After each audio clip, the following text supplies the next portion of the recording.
العالمين وبه نستعين على أمور الدنيا والدين وصلي وسلم على سيدنا محمد. اللهم صل على سيدنا محمد وعلى آله وسلم. رب اشرح لي صدري ويسر لي أمري واحلل عقدة من لساني يفقهوا قولي. اللهم انك انت تسمع النور نعمين من asal. Suaranya jelas tadi? Kurang? Hah? Suaranya bisa diatur? Suaranya enggak? Pas? Ya.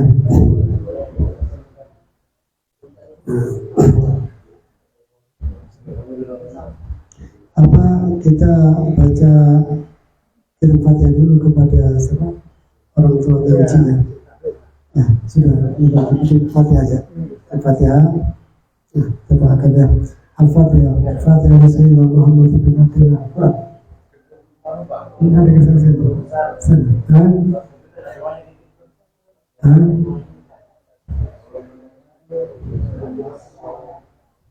Bisa. Suaranya, ya, ini kurang. Agak bulan, agak lumayan. Bismillah.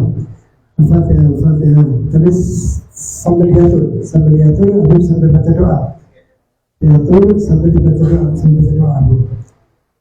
Al-Fatihah, Al-Fatihah Rasulullah Muhammad SAW. Insyaallah saya bisa memahami segala fakir mukaddim ثم إلى الله ثم إلى الشبك الرسالي ثم إلى الشبك الرسالي ثم شبك ثم إلى الرسول يسير الله بسم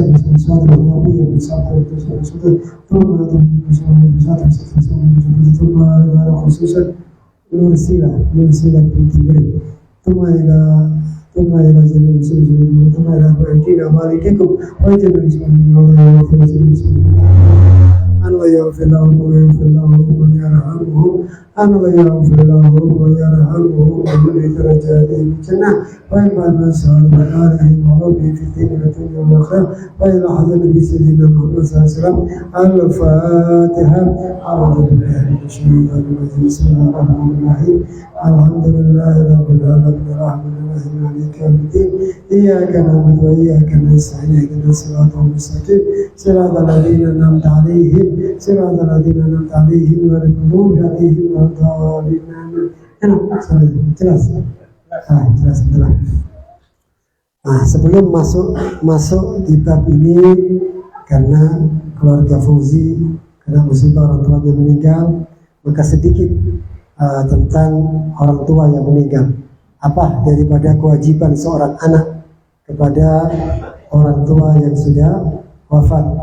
Maka dari situ bahwa seorang anak itu punya kewajiban untuk berbakti kepada orang tua. Untuk berbakti kepada orang tua dengan semaksimal. Jadi bakti kepada orang tua itu tidak harus orang tuanya sudah masih hidup, setelah meninggal selesai, enggak, masih terus bakti sama orang tua. Hormat sama orang tua, muliakan orang tua, agar betul-betul orang tua ini akan menjadikan satu ladang ibadah kita kepada Allah Subhanahu wa Ta'ala.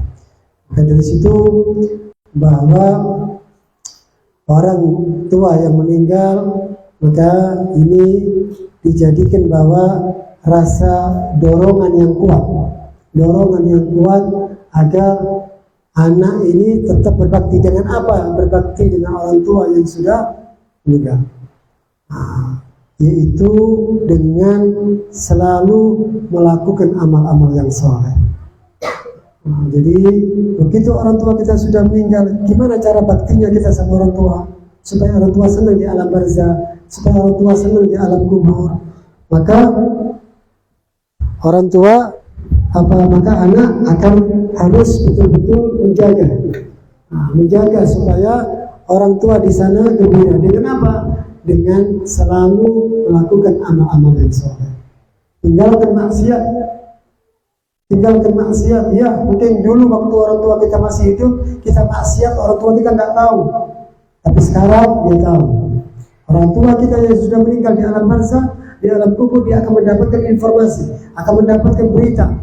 Setiap hari Senin atau hari Kamis, maka akan dihantarkan amal kita kepada orang tua. Nih, anak kamu berbuat maksiat, ini anak kamu berbuat meninggalkan sholat, ini anak kamu seperti ini berbuat maksiat. Maka orang tua kita yang dikubur, dia akan menangis. Dia menangis, sedih kalau melihat anaknya berbuat maksiat kepada Allah Subhanahu wa Ta'ala. Ini nasihat buat umum, buat kita semuanya. Jadi, tetapi sebaliknya, begitu dia melakukan amal yang saleh, maka begitu kita melakukan amal maksiat tadi, orang tua menangis, berdoa kepada Allah, ya Allah, maghfir auladi, ya Allah, ampuni dosa anak-anakku. Menangis dia. Maka ini termasuk anak durhaka ya. Begitu dia maksiat, begitu dia melakukan dosa, sampai orang tua kita tahu di alam barzakh, di alam kubur, maka itu perbuatan yang mungkar, perbuatan yang durhaka kepada orang tua tadi. Maka jaga, kita semua jaga. Orang tua kita yang sudah tidak ada, jaga. Orang tua masih hidup, bakti dengan kebaikan. Jadi betul-betul harus dijaga. Tapi sebaliknya, begitu dia amal saleh, dia baca Quran, dia ikut hadir majelis. Hadir majelis, dia sholat tahajud, dia zikir, dia melakukan amal-amal yang saleh, dihantarkan amal tersebut kepada orang tuanya. Maka orang tuanya dia gembira, senang dia, gembira dia. Anaknya saya melakukan amal yang saleh. Maka dari itu, jadi jaga amal-amal kita agar amal kita itu menyenangkan orang tua kita di alam barzakh. Dan bukan cuma amal soleh saja, tapi apa? Selalu doa. Kita hadir majelis taklim, niatkan, ya Allah, saya hadir majelis taklim untuk pahalanya aku haturkan kepada orang tua saya. Ya Allah, saya baca Quran, saya niatkan baca Quran ini untuk saya hadiahkan kepada orang tua saya. Ya Allah, saya lagi baca sholat untuk saya niatkan pahalanya untuk orang tua saya. Maka ini termasuk daripada amal yang saleh ya. Ini daripada kewajiban kepada seorang anak boleh hidup orang tua kita la taqul lahum wa taqul ufin wa la tanharhuma. Jangan di waktu orang tua kata masih hidup kita angkat suara benci sama mereka, dia haram, nggak boleh. Maka di situ betul-betul dijaga di waktu masih hidup, bahkan sudah meninggal pun dengan amal-amal saleh yang selalu kita lakukan daripada itu semua. Itu daripada karena jadi satu peringatan kepada kita, dan juga orang tua itu maka dari situ jangan sampai kita ini punya kewajiban. Semua anak punya kewajiban. Jadi begitu orang tua sudah meninggal, maka ada harta waris. Ingat ya, harta waris ini harus betul-betul dibagi secara syariat. Nggak boleh saya ini yang sama ini aja sama, nggak boleh. Laki perempuan sama, nggak boleh. Harus dibagi dulu dengan syariat. Kalau dia punya warisan, bagi dengan cara syariat. Dan lebih cepat, lebih bagus. Jangan nanti kadang-kadang kita ini kalau punya orang tua meninggal nanti ajak warisannya tunggu 40 hari. Lebih cepat lebih bagus. Kenapa? Orang tua kita sudah tidak ada hubungan dengan dunia. Begitu kita bagikan harta waris kepada orang tua itu kita bagikan dengan syarat ya, nanti ada syarat-syaratnya. Begitu dia bagikan, maka orang tua kita sudah tidak ada sangkutan dia. Di dunia sudah tidak ada sangkutan. Kenapa? Sudah dibagikan dengan cara syariat. Maka dari situlah bahwa seorang anak yang ditinggal orang tuanya yang meninggal, maka dia harus mengumumkan. Kalau ada salah, orang tuanya umumkan. Kalau kami atas nama keluarga meminta maaf, meminta ridhonya agar dimaafkan itu. Terus yang kedua Pak, sampaikan lagi apa? Kalau orang tua saya ada sangkutan hutang, tolong datang kepada kami. Kenapa? Harta waris tidak boleh dibagi sebelum kalau orang tuanya, kalau si mayit tadi punya hutang, maka wajib untuk dibagikan dulu, diberikan yang jadi kalau hartanya 10 juta, dia punya hutang 2 juta, maka jangan dibagikan dulu sebelum dipotong dulu 2 juta untuk bayar hutangnya dulu. Jadi jangan langsung dibuat warisan, langsung dibuat seperti itu, haram, nggak boleh, harus diberikan. Kenapa? Itu harta orang tua, nggak boleh dibagi sebelum apa? Hutangnya diberikan. Maka seorang anak dianjurkan untuk apa? Untuk menyampaikan. Kalau misal ada hutang, orang tua saya ada kata-kata, ada hutang atau apa, maka hendaknya datang ke kami selesaikan. Itu daripada agar apa? Agar selesai. Agar tugasnya seperti dan itu juga. Dan juga yang hidup ini, kalau kita punya sangkutan kepada orang yang sudah meninggal, kita hutang misal sama almarhum, Allah yarham, kita punya hutang, maka wajib untuk memberikan harta tersebut kepada anak ahli warisnya. Jadi si orang tua tadi kita umumkan kalau dia punya hutang atau apa, kita yang hutang sama orang yang meninggal, maka atau misal ada sesuatu, ada sangkutan kepada orang yang sudah meninggal, maka wajib untuk diberikan kepada anaknya. Kenapa? Agar supaya apa? Supaya kita tidak dituntut. Lalu kita misal kita punya utang sama orang yang sudah meninggal, kita pura-pura nggak tahu, sudah saya punya utang, dimanja sudah. Tapi nanti di akhirat dia akan dituntut. Hati-hati, hati-hati. Kalau kita punya utang sama orang yang sudah meninggal, nggak dia tunaikan utangnya dia, nggak dia berikan kepada ahli warisnya, kepada anak-anaknya, maka haram. Bahkan nanti di akhirat dia akan dituntut nanti oleh si mayit tersebut. Hati-hati. Maka itulah itu tugas daripada seorang anak untuk menyampaikan ini semua agar apa? Agar betul-betul kita tidak mengambil haknya orang yang sudah meninggal atau yang sudah meninggal punya hutang dibayarkan daripada hutang tersebut. Insyaallah mudah-mudahan orang tua Fauzi dari bisa mendapatkan Allah Subhanahu Jannah, taman daripada taman surga, dan juga orang-orang tua kita diberikan daripada istiqomah dalam ketaatan, diberikan panjang umur, yang masih hidup diberikan panjang umur dalam kesehatan, dan selalu dalam ketaatan kepada Allah Subhanahu wa taala. Itu saja yang perlu saya sampaikan. Nah, sekarang masuk ke dalam kitab kemarin, yaitu bahwa Rasulullah SAW mengatakan bahwa kemarin inna as'ataqal min dari bahwa hatinya seseorang itu banyak perubahan seperti apa? Air yang mendidih. Air yang mendidih itu kan cepat berubahnya dia. Maka hatinya manusia seperti itu. Hatinya manusia itu seperti itu, gampang, mudah, gampang. Hari ini kita kepingin ibadah, besok bisa malas kita beribadah. Hari ini kita kepingin sedekah, besok bisa tidak. Hari ini kita kepingin zikir, besok bisa berubah. Semua perubahan yang sangat luar biasa. Jadi banyak berubah. Maka kalau sudah punya satu keinginan yang soleh, keinginan yang bagus, keinginan yang luar biasa, keinginan yang ibadah kepada Allah Subhanahu wa taala, maka tidaknya kalau hati kepingin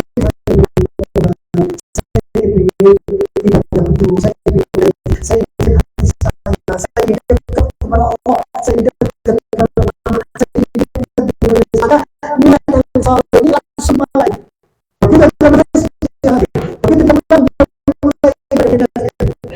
Jadi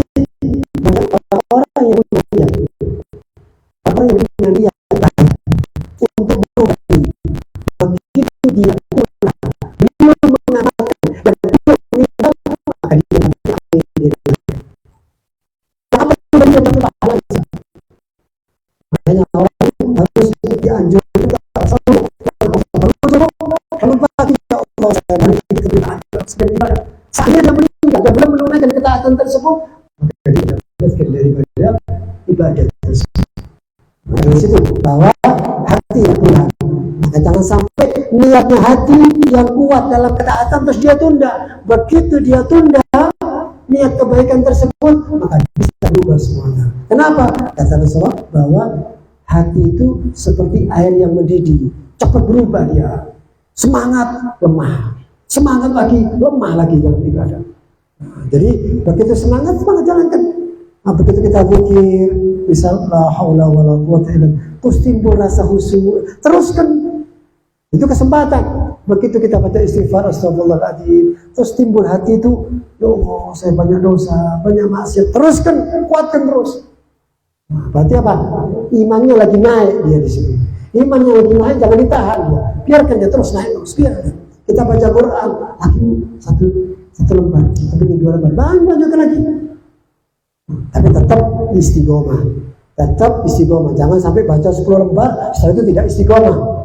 Nah, jadi harus rutinkan dalam membaca Al-Quran, semangat daripada keimanan Rasul. Maka itu daripada perubahan-perubahan. Rasul mengajarkan kepada kita untuk doa, ya mughalibal qulub, tsabbit qalbi ala dinik. Wahai zat yang membalak-balikkan hati, wahai zat Allah yang membalak-balikkan hati, kuatkan hatiku dalam agamamu. Ya, orang ini hati-hati ya. Orang ini nggak ada yang tahu bahwa kita ini bisa membawa iman. Maka dianjurkan sering membaca doa, ya Allah biha, ya Allah biha, ya Allah bihusnil. Bahkan ada ulama yang soleh, yang taat, yang luar biasa, ahli ibadah, meninggalnya su'ul khotimah. Lalu ahli adat menyelidiki kenapa orang ini meninggal sampai seperti itu. Karena orang ini tidak pernah doa, ya Allah biha, ya Allah biha, ya Allah bihusnil khotimah. Ya, walaupun orang soleh, walaupun orang alim, dia bisa meninggal su'ul khotimah karena dia tidak minta. Kenapa? Doa dianjurkan masalahnya. Rasul mengingat supaya apa? Sabit qalbi ala dinik, sabit qalbi ala ta'atik, kuatkan hatiku dalam agamamu ya Rabb. Kuatkan hatiku dalam ketaatan kepada Engkau ya Rabb. Jadi doanya penting. Jadi di sisi lain kita berusaha agar hati terus dalam ketaatan kepada Allah. Di sisi lain apa? Doa. Jadi antara perbuatan dan doa terus agar betul-betul hati kita menjadi wa yaqul innal quluba baina isba'aini min asabi'ir rahman in syaa qama wa in syaa zagha. Hati itu bisa dikatakan di antara jari-jarinya Allah. Berarti Allah punya jari. Maksudnya apa? Dalam kekuasaan Allah.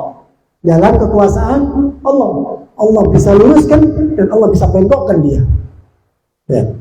Nah, hati begitu dia dapat hidayah, begitu ada bisikan-bisikan dari malaikat, ayo tinggalkan maksiat kamu banyak dosa kamu ini jauh dari ulama, kamu banyak membuat dosa.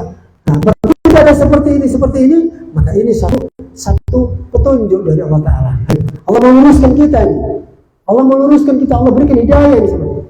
Tapi kadang-kadang kita tolak itu semua. Kalau kita tolak, maka dia tidak mendapatkan itu semua.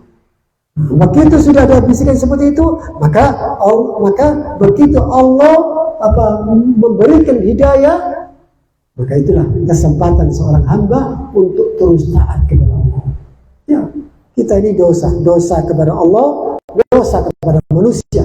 Hati-hati. Dosa kepada Allah, minta ampun, darah, taubat dan sholat, insya Allah diampuni. Tapi berbuat salah dengan manusia, mengambil haknya manusia, zalim dengan manusia, taubatnya ditangguhkan dia. Diampuni, wallahu a'lam. Kalau yang berbuat zalim dengan orang tersebut, orang itu tidak ridha, maka akan dijadikan satu hisab. Akan dihitung dia. Jadi sulit. Orang berbuat dosa dengan Allah lebih mudah. Kenapa? Dia bisa minta ampun, Allah Ghafurur Rahim. Tapi manusia, begitu kita ngambil haknya dia, kita ngambil, terus dia tidak rela dan tidak rela, maka itu akan dituntutan dia di dunia sampai di akhiratnya dia. Dia akan celaka luar biasa, menakutkan luar biasa. Kenapa? Ngambil haknya orang. Maka dari situ betul-betul hati-hati. Yaitu dalam, maka disitulah bahwa Rasulullah SAW mengajari kepada kita untuk wa kana sallallahu idza halafa wastafil jamin yaqul la wa muqallibal qulub. Maka Rasul sallallahu alaihi wasallam kalau bersumpah atau bersungguh-sungguh maka mengatakan tidak. Wa ya muqallib. Kenapa takut Rasul? Maksudnya apa? Enggak berani janji kadang-kadang. Oh ya, saya bisa datang enggak? Kan tahu itu Allah. Makanya kalau kita ada punya janji, apa ucapannya? Insyaallah saya datang. Tapi sekarang ini insyaallah disalahgunakan. Jelas tidak mau datang, insyaallah. Jelas gak mau menepati janji, insya Allah. Oh, berarti gak datang. Jadi seakan-akan lafaz Allah itu menjadi kebohongan. Nah, sebenarnya insya Allah itu ungkapan yang pasti dia datang, tapi dia tidak mendahului Allah. Maka Rasulullah kalau bersumpah atau bersungguh-sungguh, aku tidak berani, takut Allah bisa merubah semuanya. Jadi betul-betul dalam la wa muqallibal qulub, karena hati saya bisa berubah. Mungkin hari ini bisa, insya Allah saya bisa datang, insya Allah. Tapi bisa jadi tidak. Kenapa? Allah bisa membalak-balikkan daripada hati kita. Waqad qala hakim Ibrahim alaihi salam, "Wa la tukhzini yawma yub'atsun yawma yafirru al-mar'u wa la banun illa man atallaha biqalbin salim." Ya. Pada hari itu tidak ada bermanfaat. Harta, anak, semua tidak ada manfaat. Kecuali apa? Illa man atallaha biqalbin salim. Kecuali orang itu datang kepada Allah dengan hati yang selamat. Hati yang selamat dari sombong, hati yang selamat dari ujub, hati yang selamat dari perbuatan-perbuatan maksiat, hati yang selamat dari tamaknya dia, hati yang selamat dari sifat yang tidak bersyukur kepada Allah Subhanahu wa Ta'ala, hati yang ujub, yang bangga diri. Maka orang yang kembali kepada Allah dengan hati yang bersih, hati yang tawadhu, hati yang bersyukur kepada Allah, hati yang selalu tawakal kepada Allah, maka hati yang seperti ini dia kembali kepada Allah dengan apa? Dengan hati yang bersih, yang jernih. Maka ini orang selamat sudah. Ini orang yang selamat. Tapi kalau hatinya penuh dengan kebohongan, penuh dengan kemaksiatan kepada Allah, tidak bersyukur kepada Allah, murka kepada Allah, tidak ridho dengan takdirnya Allah, maka ini hati yang kotor dia. Hati yang kotor akan dipertanggungjawabkan nanti di akhirat. Kita ini kalau badan yang sakit, cepat-cepat kita ke dokter. Tapi lupa kalau hati yang sakit itu seharusnya ke dokter dia. Cuma dokternya beda dokternya. Kita ini kalau sudah sakit hati, cari dokter yang terbaik, cari dokter yang luar biasa. Agar apa? Sembuh jasmani kita. Padahal kita ini tidak ada satu hadis atau ayat Al-Quran yang kita ini masuk neraka gara-gara sakit jantung. Nggak ada kena liver, nggak ada. Yang gara-gara orang masuk neraka itu apa? Gara-gara penyakit hati dia. Tapi begitu penyakit jasmani, dia akan berusaha mencari yang terbaik, dokter yang terbaik, rumah sakit yang terbaik, obat yang terbaik, agar jasmaninya sehat. Tapi lupa, waktu hatinya dia sakit, waktu hatinya kotor, waktu hatinya penuh dengan kotoran-kotoran yang menjijikkan, maka dia santai, dia seakan-akan tidak punya penyakit apa-apa. Nah ini yang jadi satu bala, satu musibah yang menyebabkan dia agar betul-betul dijauhi daripada penyakit-penyakit sebelum. Maka yang manfaat apa? Bukan harta, bukan anak. Lihat kan? Begitu dia meninggal, dibangkitkan nanti dia di hari kebangkitan, dikumpulkan di padang mahsyar, anaknya, hartanya tidak bisa mendampingi dan tidak bisa menolong dia, kecuali apa? Harta yang dia keluarkan untuk fisabilillah, harta yang dia keluarkan untuk kebaikan, harta yang dia keluarkan untuk anak-anak yatim, untuk kemaslahatan umat, untuk perbuatan yang baik, perbuatan yang soleh. Maka harta ini yang bisa memberikan manfaat kepadanya. Anak pun tidak akan bisa memberikan manfaat kepada dia. Bahkan anak itu akan menuntut kita nanti. Kecuali anak itu kita didik, kita ajari dia sholatnya bagaimana. Ya kita ini kadang-kadang anak betul-betul lebih prioritas pelajaran umum. Kalau sudah ujian, sudah langsung ayo belajar, dipanggilkan guru ayo belajar ujian. Kayak seakan-akan yang lulus masuk surga, yang lulus masuk neraka. Kalau sudah ujian luar biasa, tak boleh keluar, tak boleh seperti ini. Terus gimana sholatnya dia? Gimana wudunya dia? Gimana cara sah dalam dia ibadah kepada Allah? Kita tidak perhatikan itu. Hati-hati. Maka anak yang seperti ini, dia akan menjadi bumerang. Dia akan menuntut kita nanti di akhirat. Dia akan cari kita, dia akan cari orang tuanya dia.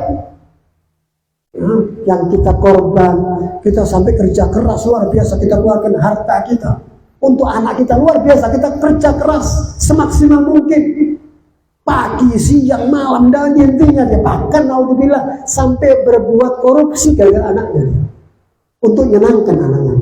Tapi justru sampai dia berbuat haram gara-gara menyenangkan anaknya, bahkan menyenangkan istrinya.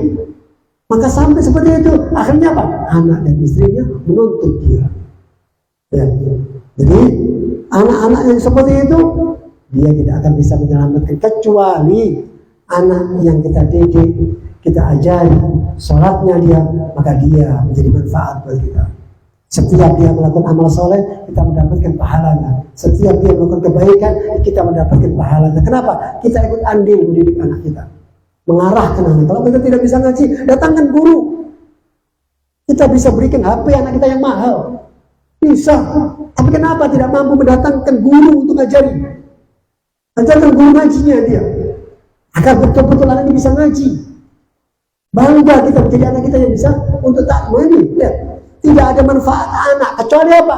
Anak yang soleh. Waladun soleh yad'ulahu. Anak yang soleh yang mendoakan anaknya. Maka tidak mungkin anak itu menjadi soleh tanpa pendidikan nanti. Begitu kita didik, kita ajari sholatnya dia, ibadahnya dia. Oh nak, nggak boleh, ini haram nak, ini tidak boleh, ini nggak boleh, ini yang halal, ini yang boleh, ini sholat nak, wajib sholat nak. Mungkin saya umur 7 tahun dianjurkan untuk diperintah, umur 10 tahun dipukul kalau anak kita meninggalkan sholat, pukulan yang tidak keras, pukulan mendidik. Agar apa? Anak ini sadar bahwa ini penting.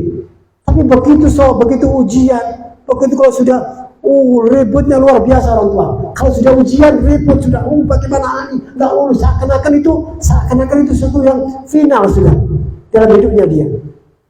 Seakan-akan itu akhir hayatnya dia sudah. Padahal tidak.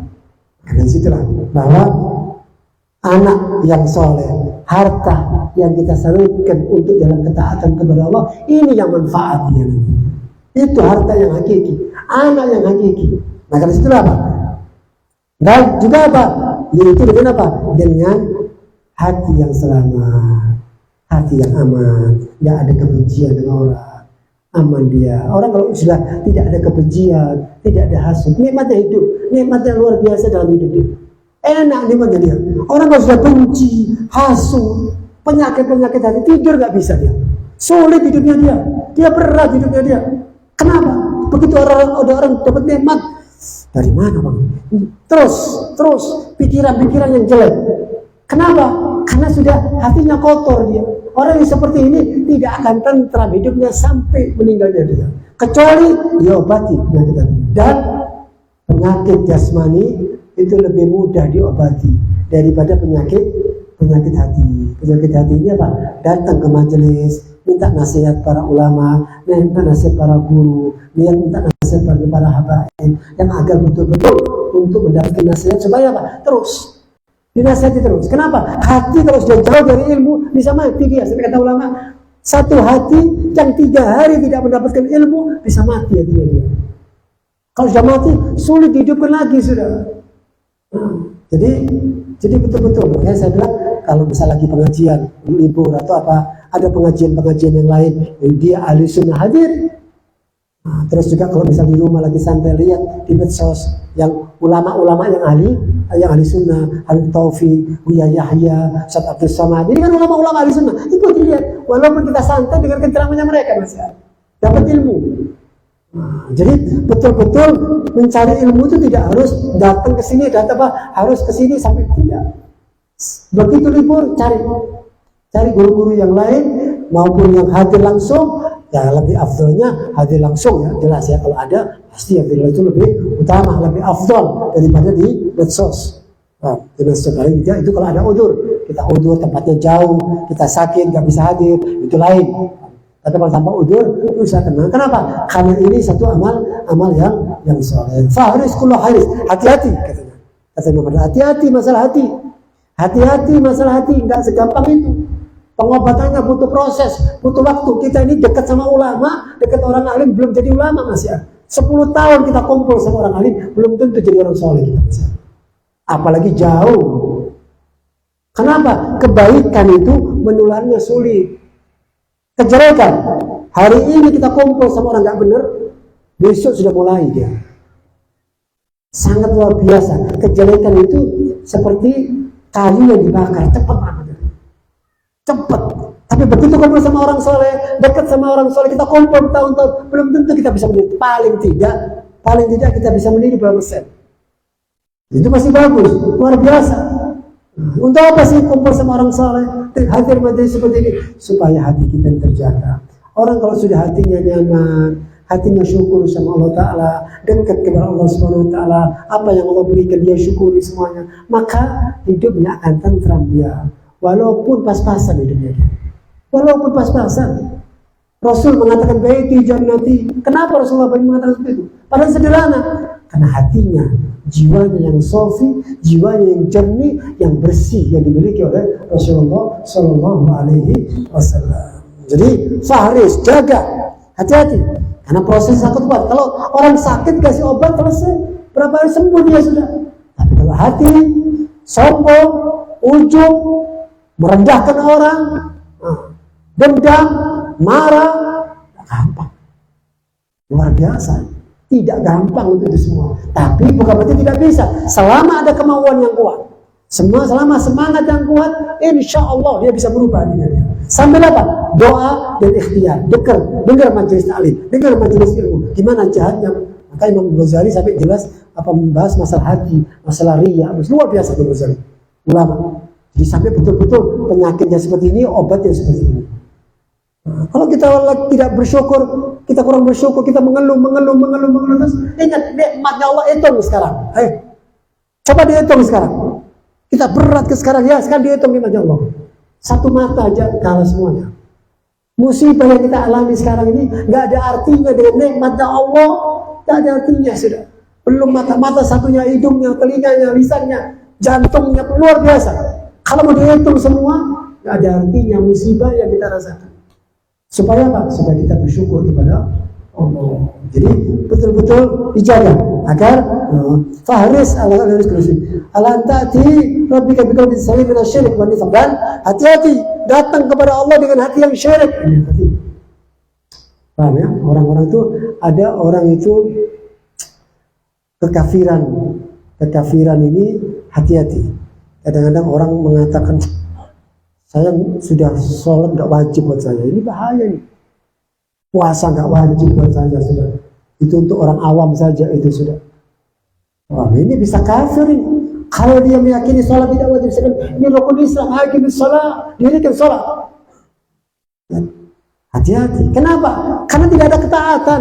Jauh dari Allah Ta'ala, nggak pernah hadir majelis, nggak pernah belajar, nggak duduk sama orang alim. Makanya akibatnya hati yang saya katakan hati-hati daripada syirik, dan juga apa? Nifaq, kemunafikan. Seakan-akan di luar keimanannya kuat, di depan orang khusyuk, luar biasa, di luar beda sudah munafik. Dan juga apa? Wal bid'ah, mengucapkan bid'ah, ungkapan apa istilahnya, perbuatan-perbuatan bid'ah yang tidak ada sandaran hukumnya daripada Al-Quran dan Sunnah. Bikin ajaran-ajaran baru, bisa membaca Al-Quran dengan menari, dengan joget dia, menari-nari dia. Haram. Ini apa? Bid'ah ini. Quran dengan khusyuknya, baca dengan tartilnya, dengan tajwidnya. Ini perbuatan-perbuatan yang mungkar. Hati-hati. Mungkar akhlak. Mithlu kibir, wariya. Hati-hati. Jangan saya membawa kibir. Jangan datang kepada Allah membawa kesombongan. Jangan datang kepada Allah membawa kesombongan. Sombong apa? Dia takabbar. Takabbar itu apa? Dia membesarkan dirinya dia. Dan biasanya apa?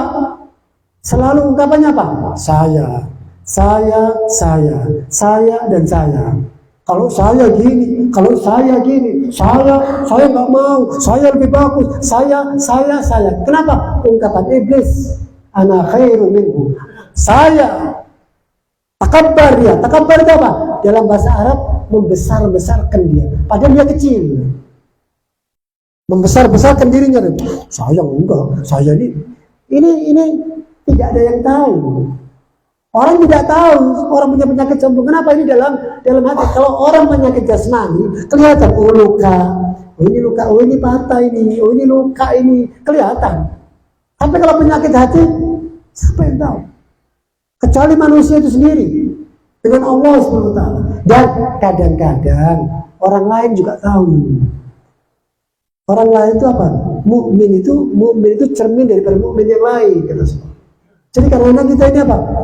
Kita ditukar sama teman kita. Kamu ini kalau ngomong agak tinggi bahasanya. Kamu ini kalau ngomong agak sombong kamu ini. Kamu ini kalau ngomong suka merendahkan orang. Itu cermin buat kita. Karena kadang-kadang kita ini lupa. Kita ini lupa, karena bapak kita ini sudah sombong, congkak, lupa kita. Lupa. Nah kalau sudah lupa perlu apa? Perlu diingatkan kita. Jangan kita diingatkan terus kita tersinggung. Nah? Berarti apa? Itu teman sejati dia. Jadi orang-orang yang takabbar, orang yang sombong membesarkan dirinya dia. Dia merasa orang yang paling besar dia. Yang lain kecil buat dia. Yang lain kecil, tidak ada artinya. Saya yang paling hebat, saya ahli ibadah, saya ahli sholat, saya ahli zikir, saya ini apa? Kalau sudah seperti ini apa? Ini sudah bangga diri. Setelah itu apa? Ini ujub namanya. Begitu dia sudah seperti itu, maka timbul rasa apa? Merendahkan orang lain. Nah kalau sudah mulai bangga dirinya, maka orang lain, apa fulan?